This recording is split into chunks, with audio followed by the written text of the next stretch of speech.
And there's an evil term called fairy tale. People go, I want to be a fairy princess. What's your fairy princess costume? Again, it's not a costume. We do period historical. So a lot of things can be fairy princesses. This is a really beautiful wedding dress that someone gave me that they made years ago.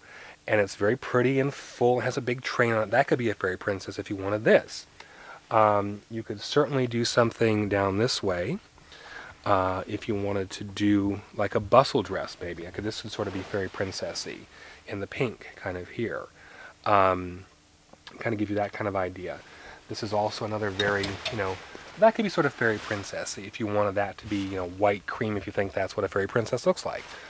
Other versions would be like this little dress that we did for, again, for the Broadway Babies things. This was Anna and the King and I. And that's sort of fairy princessy. The purple, very fairy princessy. This is done from Parade. A friend of mine did this for Parade. There's also a dress we made for Stock. This is based on a Charles Worth design. And it's in purple and yellow. And this is very fairy princessy. And then you could do this. This is an 1830s dress from Oliver. And that's very fairy princessy.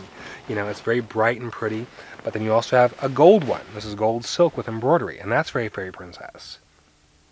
And so these ideas. Then back here, you could do, a white Georgian. Like this, like Marie Antoinette. And that's sort of fairy princessy. The different ideas and colors. Here's a big fancy red one. You might want to be a red queen. Who knows? You could do something like in the long gowns like this. This is very like Jane Eyre. And that again could be a fairy princess if you want that kind of thing, not so poofy. Something like, these kind of dresses here. This was actually made for a production of Pope Joan. And she was a princess. So, fairy princess is subjective.